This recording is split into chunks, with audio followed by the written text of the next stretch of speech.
Olá, o Lar do Amor apresenta Programa Evangelho no Lar Online.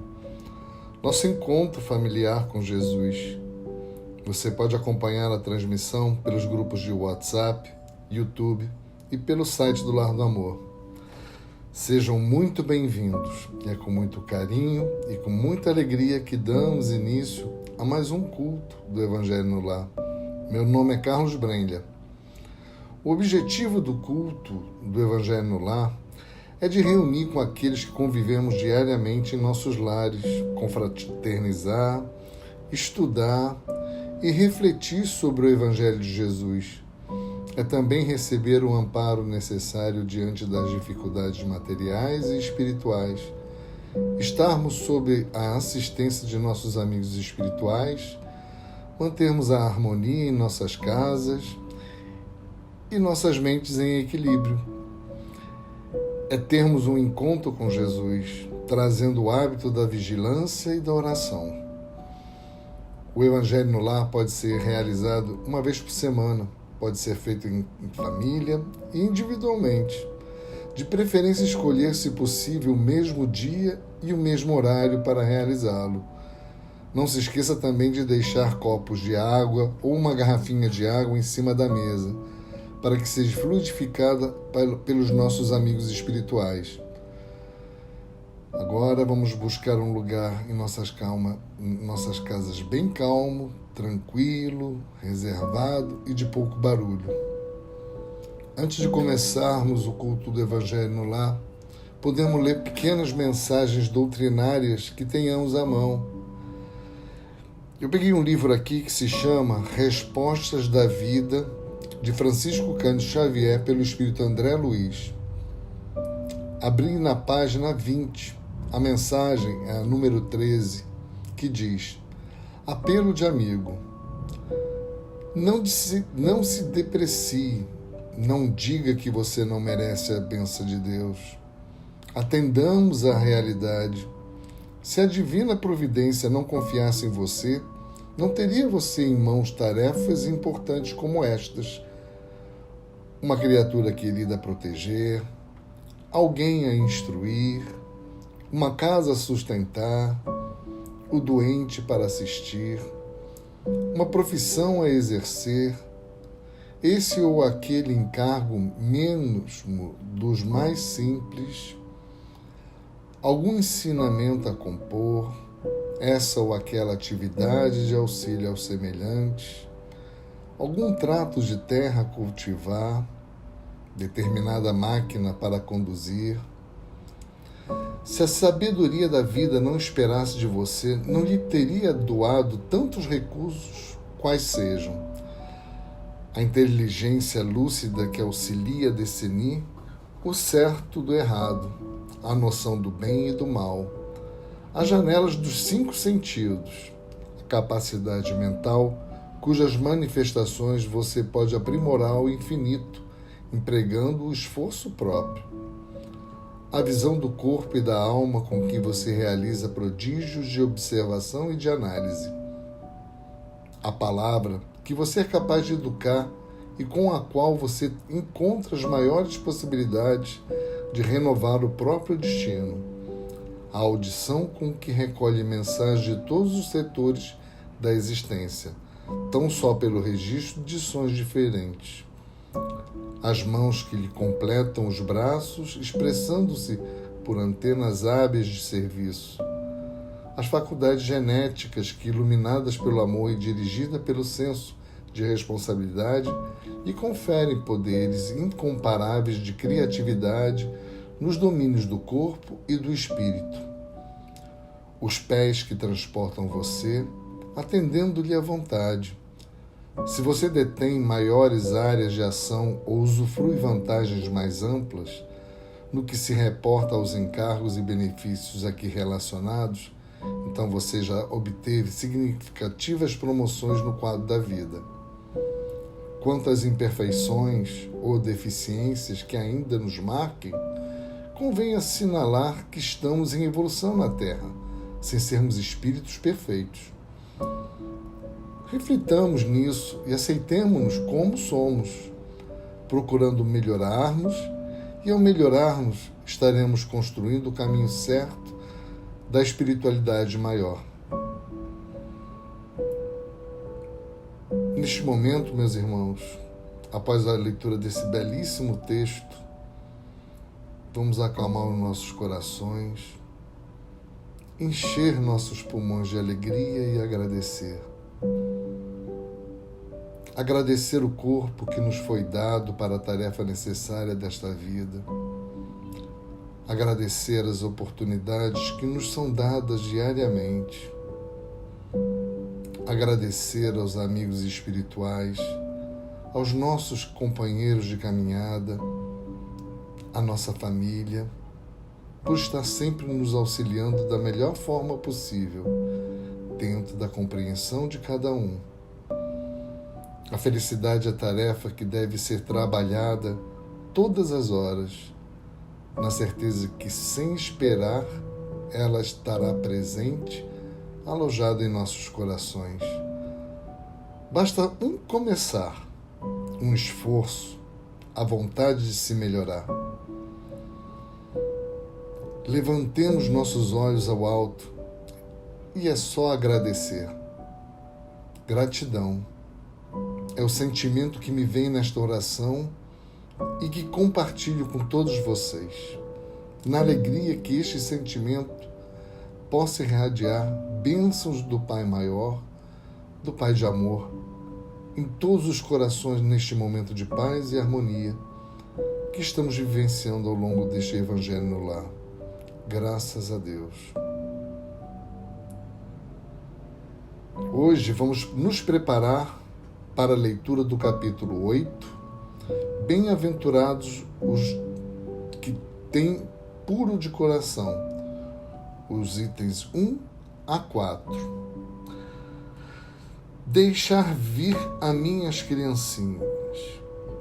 Item 1. Bem-aventurados os que têm puro coração, porquanto verão a Deus. Mateus, capítulo 5, versículo 8. Item 2. Apresentaram-lhe então algumas criancinhas, a fim que ele as tocasse, e como seus discípulos afastassem com palavras ásperas os que lhes apresentavam, Jesus, vendo isso, zangou-se e lhes disse: Deixai que venham a mim as criancinhas, e não as impeçais, porquanto o reino dos céus é para os que se lhes assemelham. Digo-vos em verdade, que aquele que não receber o reino de Deus como uma criança, nele não entrará. E depois de as abraçar, abençoou-as, impondo-lhes as mãos. Marcos, capítulo 10, versículo 13 a 16. Item 3. A pureza do coração é inseparável da simplicidade e da humildade. Exclui toda a ideia de egoísmo e de orgulho. Por isso é que Jesus toma a infância como emblema dessa pureza, do mesmo modo que a tomou como a da humildade. Poderia parecer menos justa essa comparação, considerando-se que o espírito da criança pode ser muito antigo e que traz, renascendo para a vida corporal, as imperfeições de que se não tenha despojado em suas precedentes existências. Só um espírito que houvesse chegado à perfeição nos poderia oferecer o tipo da verdadeira pureza. É a exata comparação, porém, do ponto de vista da vida presente, porquanto a criancinha, não havendo podido ainda manifestar nenhuma tendência perversa, nos apresenta a imagem da inocência e da candura. Daí o não dizer Jesus de modo absoluto que o reino dos céus é para elas, mas para os que lhes assemelhem. Item 4. Pois que o espírito da criança já viveu, por que não se mostra desde o nascimento tal qual é? Tudo é sábio nas obras de Deus. A criança necessita de cuidados especiais, que somente a ternura materna lhe pode dispensar. Ternura que se acresce da fraqueza e da ingenuidade da criança. Para uma mãe, seu filho é sempre um anjo, e assim era preciso que fosse, para lhe cativar a solicitude. Ela não houvera podido ter-lhe o mesmo devotamento se, em vez da graça ingênua, deparasse nele, sob os traços infantis, um caráter viril e as ideias de um adulto, e ainda menos se lhe viesse a conhecer o passado. Aliás, faz-se necessário que a atividade do princípio inteligente seja proporcionada à fraqueza do corpo, que não poderia resistir a uma atividade muito grande do espírito, como se verifica nos indivíduos grandemente precoces. Essa é a razão por que, ao aproximar-lhe a encarnação, o espírito entra em perturbação e perde pouco a pouco a consciência de si mesmo, ficando por certo tempo numa espécie de sono, durante o qual todas as suas faculdades permanecem em estado latente. É necessário esse estado de transição para que o espírito tenha um novo ponto de partida e para que esqueça, em sua nova existência, tudo aquilo que o possa entravar. Sobre ele, no entanto, reage o passado. É assim que o espírito renasce melhor, mais forte, moral e intelectualmente, sustentado e secundado pela intuição que conserva da experiência adquirida. A partir do nascimento, suas ideias totalmente gradualmente impulso à medida que os órgãos se desenvolverem, pelo que se pode se dizer que, no curso dos primeiros anos, o espírito é verdadeiramente criança, por se acharem ainda adormecidas ideias que lhe foram o fundo do caráter. Durante o tempo em que seus instintos se conservam amodorrados, ele é mais maleável e, por isso mesmo, mais acessível às impressões capazes de bem-aventurados os que têm puro coração, de modificarem a natureza e de fazê-lo progredir, o que torna mais fácil a tarefa que incumbe aos pais. O espírito, pois, enverga temporariamente a túnica da inocência, e assim Jesus está com a verdade, quando, sem embargo da anterioridade da alma, toma a criança por símbolo da pureza e da simplicidade.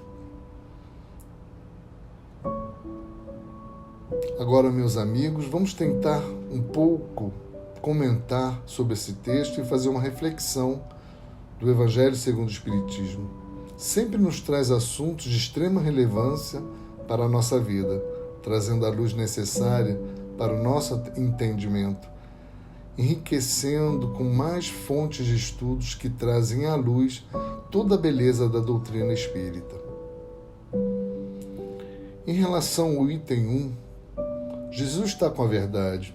O espírito, enquanto criança, tem sim a sua inocência, e é assim quando diz para termos a criança como símbolo de pureza e da simplicidade. Bem-aventurados os que têm puro coração, porquanto verão a Deus. A primeira parte trata da felicidade daqueles bem-aventurados que têm puro coração. Limpo coração ou limpeza interior. Se tiver pureza no coração, de acordo com os ensinamentos de Jesus, que é o caminho, a verdade e a vida, pois ninguém vem ao Pai senão por ele, como escrito em João, capítulo 14, versículo 6. Na segunda parte, verão a Deus, iluminação interior, a nossa iluminação. No item 2, neste trecho, Jesus está se referindo à pureza de uma criança que é simples e humilde. São aqueles que não manifestam nenhuma tendência para o mal. A criança está aberta ao aprendizado, além de não demonstrar egoísmo e orgulho. A pessoa que é pura de coração é aquela que se despiu do mal, que se desapegou de coisas que as fazem serem puras. Sendo um espírito encarnado, o homem que tem as ferramentas para se aperfeiçoar tem como objetivo ser puro de coração. Porém, tem o chamado véu da ilusão, que é para acabar com as imperfeições. Ele precisa ser livre das obsessões, se reconhecer filho de Deus, além de entender que o próximo é a extensão dele mesmo. Sobre o item 3, a pureza de coração está ligada à alma que optou por seguir Jesus Cristo, acendendo em seu coração os talentos que recebeu do Pai, com luzes refletoras do caminho que o levará ao alto. Para Allan Kardec, a pureza do coração é inseparável da simplicidade e da humildade, assim como exclui toda a ideia de egoísmo e de orgulho. Nesse sentido, quem tem puro o coração é aquele que limpou o coração de todos os sentimentos contrários aos ensinamentos de Jesus, que afastou o egoísmo e o orgulho, semeando a simplicidade e a humildade. Para aprofundar um pouco mais na pureza do coração, selecionei textos de Emmanuel psicografado por Chico Xavier que veremos agora. Quando a pureza respirar em nosso coração, o endurecimento espiritual jamais encontrará guarida em nossa alma, porque o calor de nosso carinho irradiará em todas as direções, estimulando a alegria dos bons e reduzindo a infelicidade dos nossos irmãos que ainda confiam à ignorância. Bem-aventurados puros de coração, proclamou o divino amigo. Emmanuel, psicografado por Chico Xavier. Para Emmanuel, a pureza do coração evitará o endurecimento espiritual na alma, porque ela aquecerá e irradiará amor em todas as direções, que é ver Deus, estimulando a alegria dos bons e reduzindo a infelicidade de nossos irmãos. Estudando a palavra do Mestre Divino, recordaremos que no mundo até hoje não existiu ninguém quanto ele, com tanta pureza na própria alma. Se purificares assim o coração, identificarás a presença de Deus em toda parte, compreendendo que a esperança do Criador não esmorrece em criatura alguma, e perceberás que a maldade e o crime são apenas espinheiro e lama que envolve o campo da alma, o brilhante divino que virá fatalmente à luz. Também de Emmanuel, psicografado por Chico Xavier. O item 4. A importância da família, do pai e da mãe, para esse espírito ainda criança na forma encarnada, é crucial para o seu desenvolvimento. Cada criança é um mundo à parte. Embora existam necessidades generalizadas para todas, também a individualidade de cada uma deve ser respeitada, pois os filhos, mesmo de uma só família, são diferentes entre si, inclusive os gêmeos e univitelinos. Portanto, deveremos ser cuidadosos na análise de nossas influências paternais junto aos filhos, porque em nome da missão ou da educação filial, não nos é lícito forçar e distorcer suas escolhas, impondo-lhes opiniões e decisões e deixando proporcionar-lhes gradativamente o hábito das próprias escolhas. Pais generosos, de espírito totalmente isento de crítica destrutiva, aproximam-se das crianças com o objetivo real de lapidá-las num clima constante de muito amor e compreensão, jamais se esquecendo de que elas não são suas, mas almas eternas, em estágio temporário, no recinto de nosso lar. São criaturas de Deus a caminho da luz.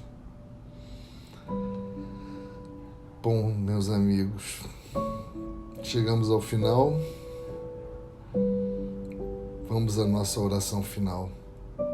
Que a paz de Deus esteja sempre conosco, sempre na esperança de encontrarmos Deus, o caminho para a nossa iluminação interior. fazermos o melhor para termos nossos corações puros. Deus quer apenas o nosso esforço, a nossa vontade e toda a companhia espiritual ao nosso lado, e com o estudo da doutrina espírita continuaremos na luta da compreensão de nossos atos para o nosso melhoramento espiritual, sabendo que contamos sempre com a misericórdia do Pai. Intua-nos, Senhor, as escolhas do bem, assim como a do nosso mestre e guia, Jesus nos ensinou. Pedimos, Pai, pela paz do mundo entre os povos, pelo nosso país, nosso estado, nossa cidade, a proteção dos nossos lares, por todos aqueles que oram e que possam ser atendidos. Pedir aos médicos do espaço e à falange de Bezerra de Menezes que possa fluidificar a nossa água para o nosso tratamento carnal, espiritual e mental. Fique conosco hoje e sempre, Senhor. Que assim seja. Amém.